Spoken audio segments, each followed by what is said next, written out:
All right, so real tree versus fake tree. Let's just get it out now. How many of you guys are on the real tree team? Cut it down. That's right. Very good. How many of you guys? No, give me the fake tree. It's yeah. That's good. Well, hey, if you have a Bible this morning, I want to invite you to turn to the book of Matthew. It's the first book in the New Testament. We're going to be reading from there this morning. If you don't have a Bible, we'll have all the verses on the screen for you, but I'd love for you to read along or scroll along on your mobile device if you do it that way this morning. And while you're turning there, I don't think I've introduced myself yet. If you're a guest this morning, welcome. My name is Doug Robinson. I'm the lead minister here at Sugar Grove Church of Christ, and we're glad that you're here with us. And to anybody joining us online this morning, welcome. We're glad you guys are checking in that way. Again, if you're in the Houston area, come on out to Sugar Grove one morning, and we'd love to just meet you in person, and also say hi to my mom and my dad in Chicago who watch, as well as the rest of my family. Elizabeth and Josiah are both really sick, so good morning to you guys, as if they're watching this and not Netflix right now. It hit me halfway through saying hi to them. There's no chance they'll ever see that, but that's okay. I said hi anyways. So last week we started the sermon by discussing our favorite Christmas movies. This morning I want to start the sermon by discussing your favorite Christmas songs. So turn to a neighbor, take 30 seconds. What's your favorite Christmas song? Ready, go.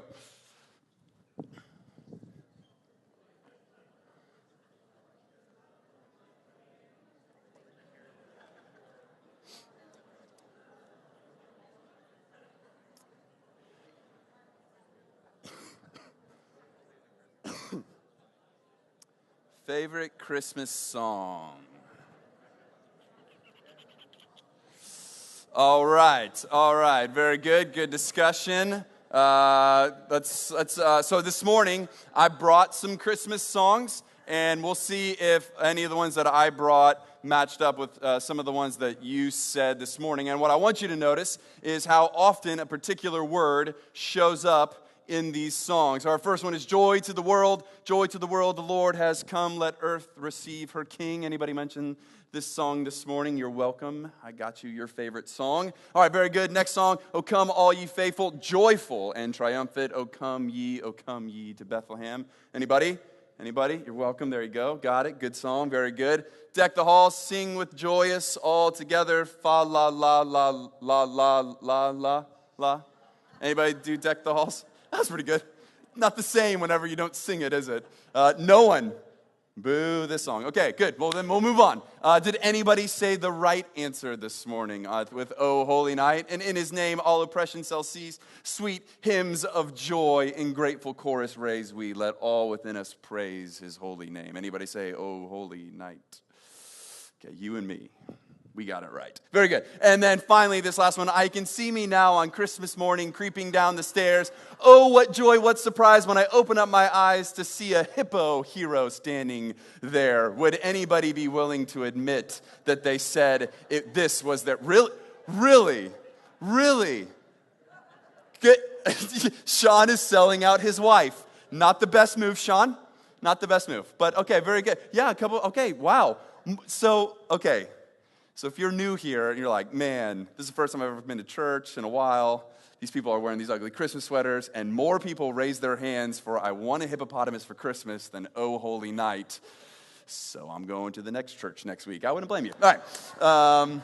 Now, if you notice that the common word, and the word I want us to talk about this morning is joy. But it's these last two songs that really highlight that I wonder if we have any idea what we're talking about when we talk about joy. How can it be that when all oppression ceases, we sing with joy, and yet also when we come down the stairs and see a hippo standing there, we sing with joy? First of all, hippos don't stand.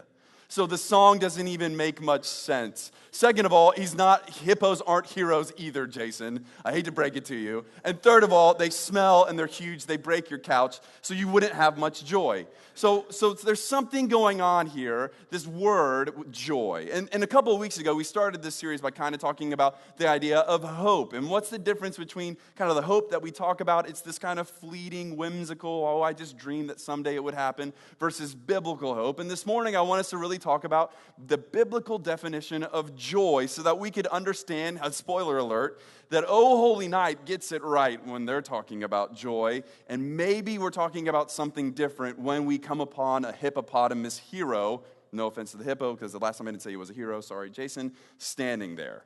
So one thing I want to do as the minister here is to provide you guys with great resources, and here's a great resource for you. There's a website called jointhebibleproject.com. They release all kinds of fantastic videos and material on books of the Bible, on biblical themes, and on biblical words. In fact, if you're kind of a New Year's resolution person and you're kind of thinking, I kind of want to read some more scripture, this would be a great source for you to read along with. They come out with reading plans as well as 9-minute videos that sum up the theme of a book of the Bible. This morning, what I'd like for us to do is watch their video, again, jointhebibleproject.com, and I want us to watch their video on this word joy so that we all understand what we're talking about before we dive into the sermon. So you guys take a look at this.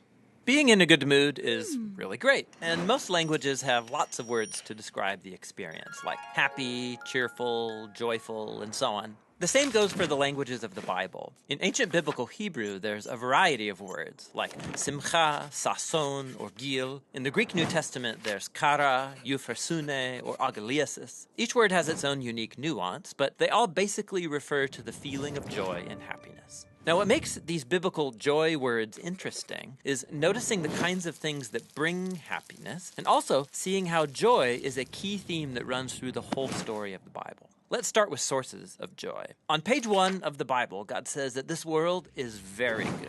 And so naturally, people find joy in beautiful and good things of life, like growing flocks or an abundant harvest on the hills. The poet of Psalm 104 says, a good bottle of wine is God's gift to bring joy to people's hearts. People find joy at a wedding or in their children. There's even a Hebrew proverb that compares the joy that perfume brings to your nose with the joy a good friend brings to your heart. However, human history isn't just a joy fest. The biblical story shows how we live in a world that's been corrupted by our own selfishness. It's marked by death and loss. And this is where biblical faith offers a unique perspective on joy. It's an attitude God's people adopt, not because of happy circumstances, but because of their hope in God's love and promise. So when the Israelites were suffering from slavery in Egypt, God raised up Moses to lead them into freedom. And the first thing the Israelites did was sing for joy. Even though they were in the middle of a desert, they were vulnerable, the promised land was still far away, they rejoiced anyway.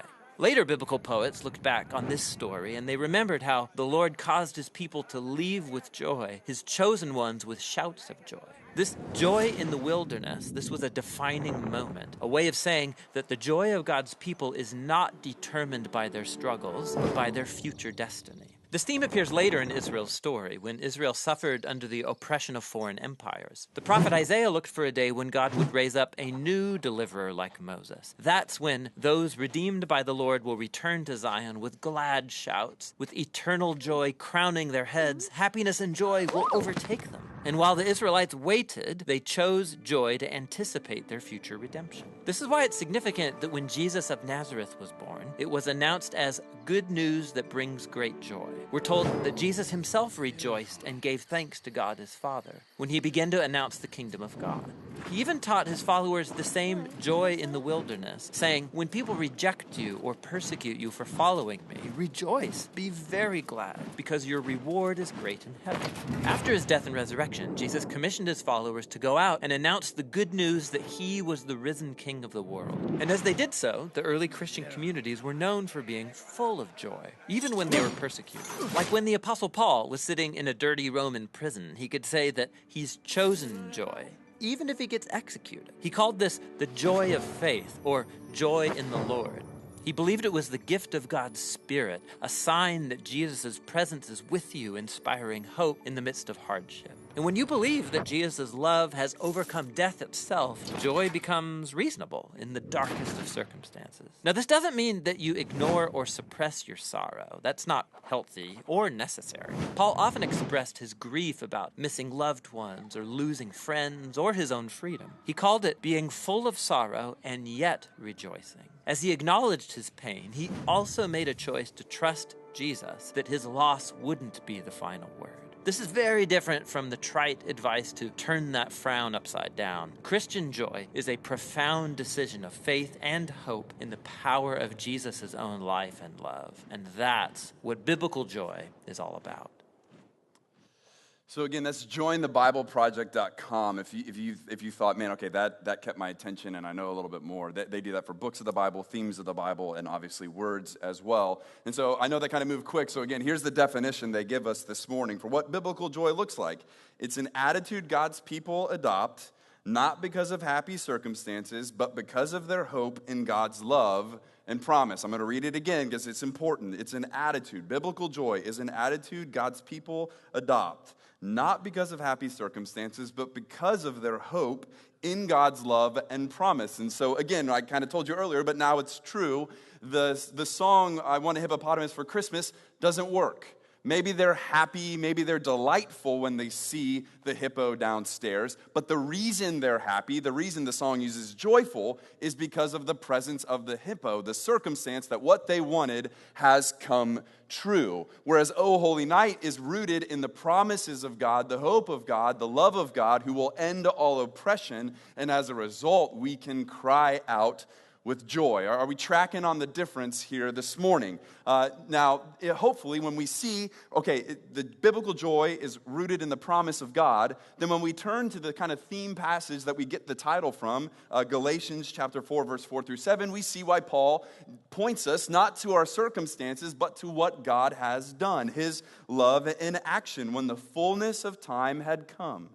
God sent forth his Son, born of a woman, born under the law, to redeem those who were under the law, so that we might receive adoption as sons. And because you are sons, God has sent the Spirit of his Son into our hearts, crying, Abba, Father. So we're no longer slaves, but sons, and if sons, then an heir through God. Paul does not reference in all of these verses one circumstantial thing.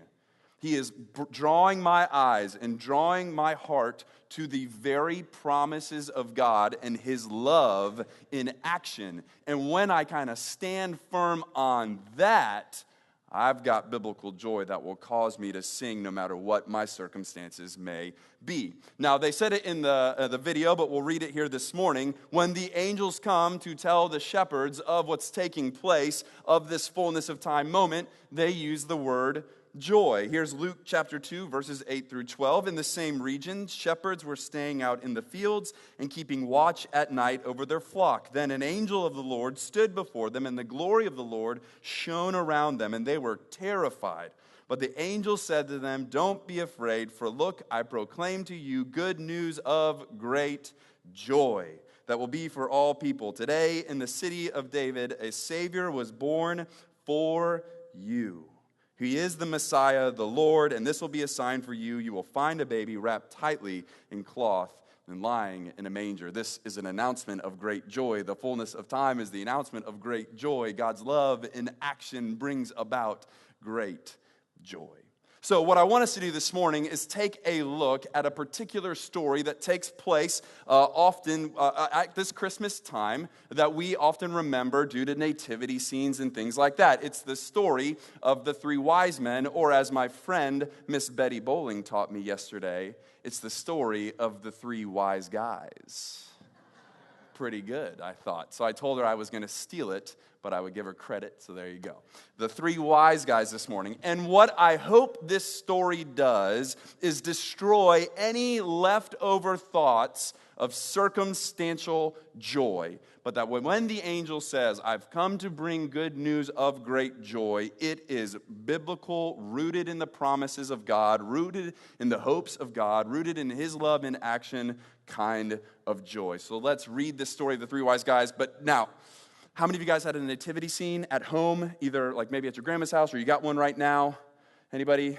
Okay, some of you. Okay, this might come as a shock. Brace yourself. The three wise guys, they were not at the manger. And if you think they're at the manger, then it's going to really throw off the timeline of the events that we're going to read this morning. So I know they're at the manger, at your manger, and they're at the manger at my manger, but our mangers are wrong. So, and I know that's hard to believe in a guy wearing a Tyrannosaurus Rex Christmas sweater, but it's true. You don't have to, you might want to throw them away because they're biblically inaccurate. Okay, anyways. Just kidding. It's fine. It's fine. All right, here, Matthew, chapter number 2, verse 1. If you turn there, we finally made it. All right, here we go. After Jesus was born in Bethlehem of Judea, in the days of King Herod, wise men from the east arrived in Jerusalem, saying, "Where is he who was born King of the Jews?" Don't miss the subtlety in how they describe Jesus. Not, where is he who is going to be King of the Jews? Rather, where is he who was born? He is the King of the Jews. For we saw his star at its rising and have come to worship him. When King Herod heard this, he was deeply disturbed. Now let's talk about our boy Herod here this morning. When King Herod is deeply disturbed, this is terrible news. We know that he has had a spouse executed. We know that he likes to squash any uprising by having other people executed. He rules harshly. And here he hears in his presence some people talking about some wise guys who are walking around Jerusalem looking for the King of the Jews, and they're not talking about him. So he's deeply disturbed. And again, when he's deeply disturbed, it doesn't mean so he's angry. No, he sends out orders for execution. This is King Herod who we are talking about. So when King Herod heard this, he was deeply disturbed, and all Jerusalem with him. So he assembled all the chief priests and scribes of the people and asked them where the Christ would be born.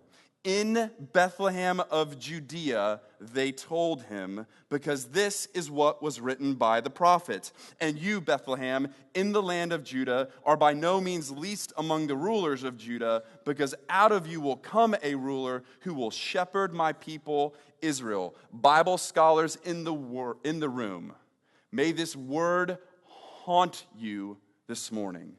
They know enough to know exactly where the Messiah will be born, and yet don't know enough to go worship him.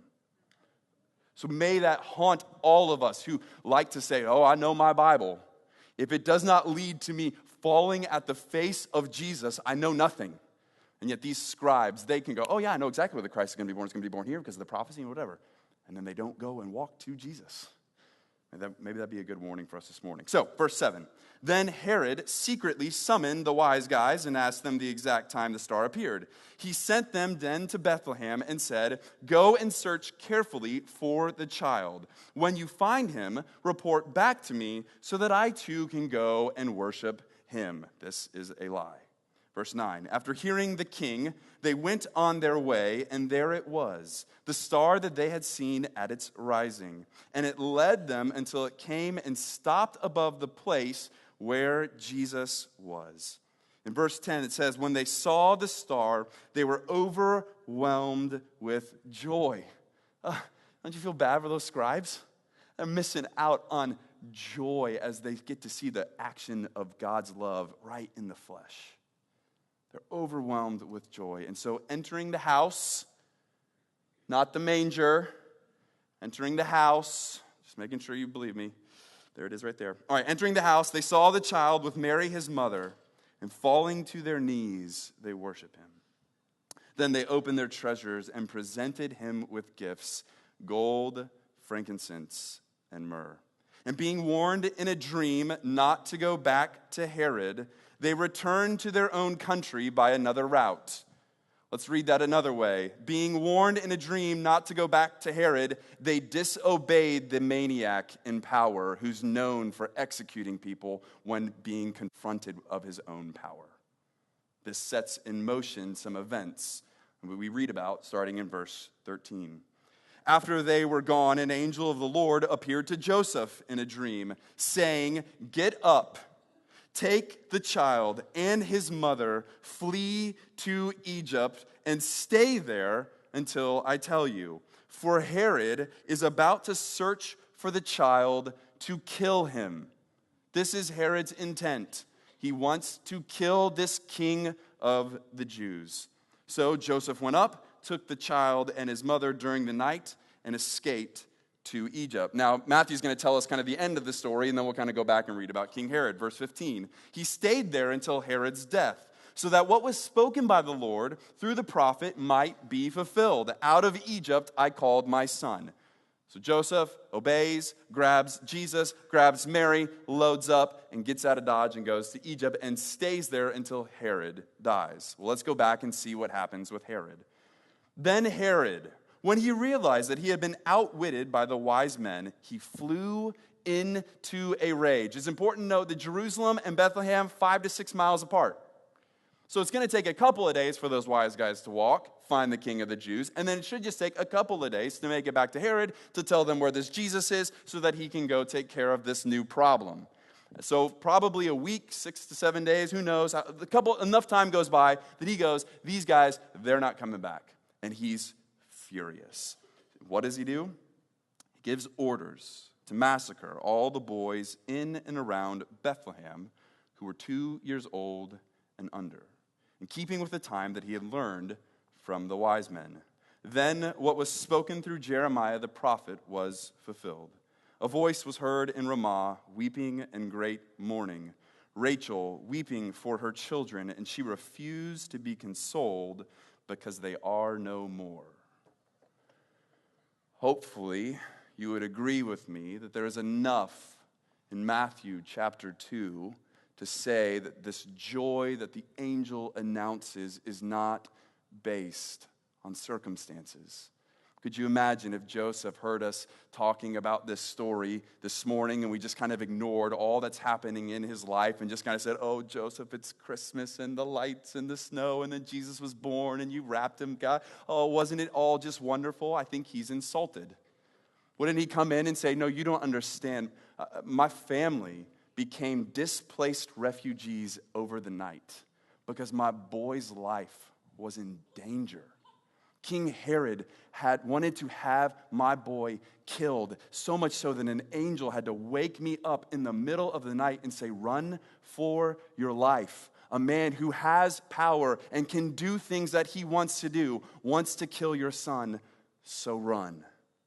This isn't just some happy-go-lucky story where all the circumstances are phenomenal. No, Jesus' very life is at stake.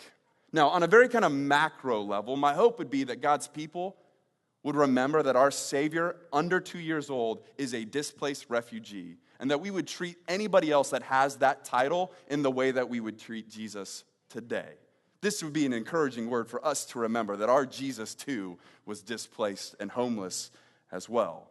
But certainly within this title, within this story, there's so much more to remember, that this can't just be circumstantial joy, that this must be biblical joy taking place, that it's rooted in God's promises. So no matter what the circumstances are, no matter what King Herod says he wants to do, he can't touch what God is doing. And Matthew, he's got us in his hands. He's caring for us well. And what he says in the very end of this passage, he quotes from Jeremiah chapter 31, verse 15, when he says, a voice was heard in Ramah, weeping in great mourning, Rachel weeping for her children, and she refused to be consoled because they are no more. But check out what comes next in Jeremiah 31, verse 16 and 17. Matthew wants us to know and hear these words. This is what the Lord says. Keep your voice from weeping and your eyes from tears, for the reward for your work will come. This is the Lord's declaration. This is the Lord's promise, and your children will return from the enemy's land. There is hope for your future. This is the Lord's declaration, and your children will return to their own territory. Now, certainly these words have an immediate context, but what does Matthew long for us to see? There is hope in the birth of this Jesus. This is God's promise. This is God's declaration. God's kids will come home, and that promise can't be touched. It's why the angel can show up and in total confidence say, I bring you good news of great joy. This is a good word for us this morning, this Christmas. Now, where I want us to kind of end this morning is a couple chapters later in Matthew. So if you're in Matthew, go all the way towards the very end of Matthew chapter 7. See, in Matthew, Jesus grows up, and then starting in Matthew 5, Jesus begins what we call the Sermon on the Mount. And for 3 chapters, Matthew 5, Matthew 6, and Matthew 7, Jesus gives the sermon of all sermons. He ends this sermon in Matthew chapter 7, starting in verse 24, with a picture of two kinds of houses. And I'd like for us to read that this morning and talk about this as we wrap up the sermon here this morning. Preaching for chapter 5, preaching for chapter 6, preaching into chapter 7, and here's verse 24.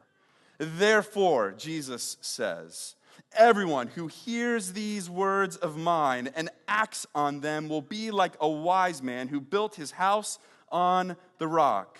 The rain fell, the rivers rose, and the winds blew and pounded the house, yet it didn't collapse because its foundation was on the rock. But everyone who hears these words of mine and doesn't act on them, remember a couple of weeks ago when we talked about hope. Hope just isn't whimsical. Hope is faith-filled action.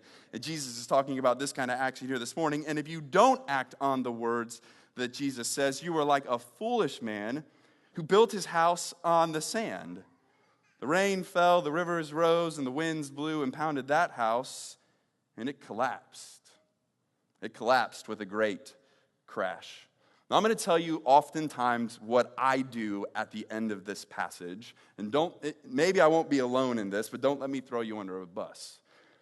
But I kind of get to verse 24, 25, 26, 27, hear Jesus' call, see Jesus' beautiful picture of a house that's built on rock and a house that's built on sand, and mainly with my actions, but sometimes with my words, I say to Jesus, clearly, there's a house that I don't really want. It's the house on sand. It doesn't have a strong foundation. I'm not interested in my house collapsing, so no to that one.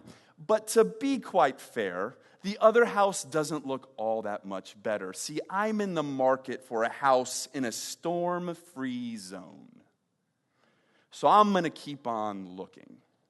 And when I do that, with my actions and with my words, I do three things. Number one, I ignore that there is a liar in this world who longs to steal, kill, and destroy.